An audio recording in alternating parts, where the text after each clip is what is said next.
Tu écoutes les chroniques de Nadia B, le podcast qui t'aide à revenir à toi, à comprendre ce que tu traverses et à transformer tes blessures en force intérieure. Ici, on explore la guérison, l'énergie, l'humain et tout ce qui nous reconnecte au sens. Installe-toi et on y va. Alors dans les 2 premiers épisodes, on a vu pourquoi on se déconnecte de soi et comment les blocages énergétiques se créent dans le corps, l'émotion et l'énergie. Aujourd'hui, on passe à ce que tout le monde attend, en fin de compte, c'est comment on recommence à se reconnecter à soi, en douceur, sans forcer et sans violence intérieure. Parce qu'on ne se guérit pas par volonté, on se guérit en recréant de l'espace en soi pour que la vie circule à nouveau. Alors la première clé que je pourrais te donner, c'est l'ancrage tout simplement, c'est revenir dans le corps avant de chercher des réponses. La reconnexion commence toujours par descendre de la tête au corps. Tant qu'on reste dans le mental, on réfléchit, on analyse, on compare, ça parle dans la tête, mais en fait on ne ressent pas. Et s'ancrer, c'est être ici, dans le présent, vivre le moment présent, n'être ni dans le futur, ni dans le passé. Ça peut passer par la respiration, par la marche, par le contact avec le sol, l'observation de son corps. Ce qui est important en fait dans les techniques d'ancrage, c'est de trouver votre technique d'ancrage. L'ancrage, ça peut être de la méditation d'ancrage, mais ça peut être aussi tout simplement de faire du sport. Ça peut être de danser, mais il faut que ça soit quelque chose qui est lié à la terre, mais qui vient du corps. Il faut que ça soit physique, il faut que ça soit lié à la terre. C'est pour ça, l'ancrage, c'est pas réellement un concept spirituel, c'est vraiment un retour au réel, ici même, là, sur Terre. Et quand tu t'ancres, tu existes à nouveau à l'intérieur de toi et pas seulement dans ton histoire. Et déjà, t'es plus réaligné avec ton corps et avec toi-même. Donc ça, c'est la première clé. La deuxième clé que je pourrais te donner, c'est d'accueillir tes émotions et tes blocages au lieu de les fuir. Donc on sait bien qu'un blocage, il ne disparaît pas parce qu'on l'ignore, hein. Il disparaît en fait quand on arrête d'avoir peur de le regarder. Accueillir une émotion ne veut pas dire l'aimer, la comprendre ou la justifier. Ça c'est important de le comprendre aussi. Ça veut juste dire, ok, je t'ai entendu, je te laisse exister au lieu de te rejeter en fait. Hein. La libération commence le jour où tu dis à ce que tu ressens, en fait tu as le droit d'être là. Donc tu as le droit de pleurer, tu as le droit de t'énerver. Alors bien sûr, toujours dans le bien d'autrui, hein. Enfin, sans faire du mal à qui que ce soit, hein, mais tu as le droit de sortir de l'émotion de la colère, si tu en as. Tu as le droit de pleurer, tu as le droit en fait. Ça c'est important d'entendre le mot droit. Et je dirais même, il faut, si tu veux pas rester dans tes blocages. Mais ne les fuis pas. Laisse-les exister et sortir. Troisième clé, poser ses limites pour ne plus se trahir. Tu ne peux pas te reconnecter à toi en fait si tu dis oui à tout et à tout le monde. Alors qu'en fait, souvent, ton être te hurle non, je veux pas en fait. T'es pas en train de t'écouter à ce moment-là. Et se reconnecter à soi, c'est vraiment arrêter de se forcer de faire les choses. Souvent, on veut faire les choses pour être aimé ou pour s'adapter, pour valider. Enfin voilà, il y a sûrement des choses par rapport à des blessures. Hein, mais en fait, il faut se reconnecter à soi. Il faut arrêter en fait de se forcer à faire ces choses-là. C'est vraiment mon corps, mon esprit sent que c'est non. Je dis non en fait. C'est poser ses limites. C'est poser une limite. Ça ne veut pas dire non plus que on rejette l'autre. C'est pas rejeter l'autre. C'est vraiment pas ça. C'est un moment de se dire, je me choisis. C'est se choisir soi-même. C'est l'un des plus grands gestes d'ailleurs d'amour intérieur qu'on puisse se faire.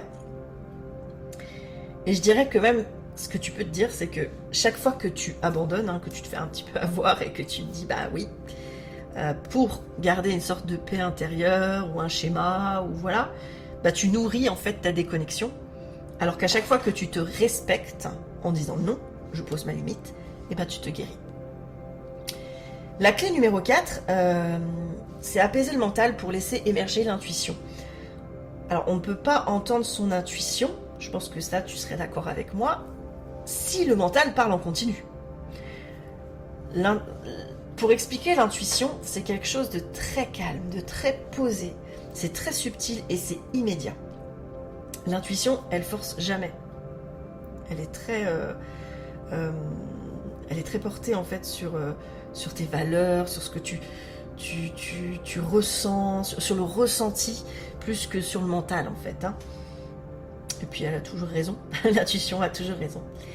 Et apaiser le mental, c'est pas vraiment de l'éteindre, parce qu'on a aussi besoin du mental quand même. Il faut juste qu'il soit à nos ordres, et qu'on soit pas aux ordres du mental. Donc c'est pas l'éteindre, mais c'est changer de pilote. En gros, la tête sert à organiser, le cœur sert à sentir, et puis l'intuition, elle sert à guider. Et aussi, tu n'as pas besoin d'être médium pour être intuitif. Tout le monde peut l'être, il n'y a aucun souci là-dessus. Tu as juste en fait besoin de silence intérieur. La clé numéro 5, c'est s'occuper de soi, et bien évidemment avant de s'occuper du reste. On croit qu'on va se sentir mieux après, quand on aura réglé les choses, aidé les autres, etc. Mais en fait, la guérison, elle commence maintenant, elle ne commence pas après la vie, elle commence dans la vie. Tu peux pas t'occuper des autres quand toi tu vas mal en fait. Tu vas mal t'occuper des autres en fait. Mais tu t'occuperas bien des autres quand toi tu iras bien. Donc il faut absolument que tu t'occupes de toi en priorité. Ton corps, ton énergie, ton cœur ne sont pas des options. Ils sont ton terrain de base. C'est s'occuper de soi en fait, c'est regagner de la souveraineté. Et la souveraineté, c'est quoi ? C'est la liberté intérieure. La 6e clé, aligner ses choix avec ses valeurs profondes. Alors la plus grande déconnexion naît quand on vit une vie qui n'a plus rien à voir avec qui on est. Je pense qu'on est tous d'accord. Et à l'inverse, chaque fois que tu fais un choix aligné avec tes principes et tes valeurs, il y a quelque chose qui se réaligne en toi. Alors c'est pas toujours facile, évidemment, surtout dans la société actuelle. Mais si tu t'éloignes de tes valeurs et tes principes, tu te perds automatiquement. L'alignement intérieur, c'est pas une idée philosophique, c'est une énergie qui circule quand tu es fidèle à toi-même. Et c'est là qu'on redevient vivant. C'est là qu'on retrouve sa boussole. Vraiment, ce que je peux te dire, c'est peut-être note sur un papier, toutes tes valeurs, tous tes principes. Des choses qui sont vraiment tellement importantes pour toi que tu ne peux pas les dénigrer d'une certaine manière ou les enlever. Juste pour que t'adapter, par exemple, à un travail ou à une relation. Non, tes valeurs sont trop importantes. Elles sont exactement qui tu es. Et si tu passes à côté, tu te perds et tu vas dans cette déconnexion.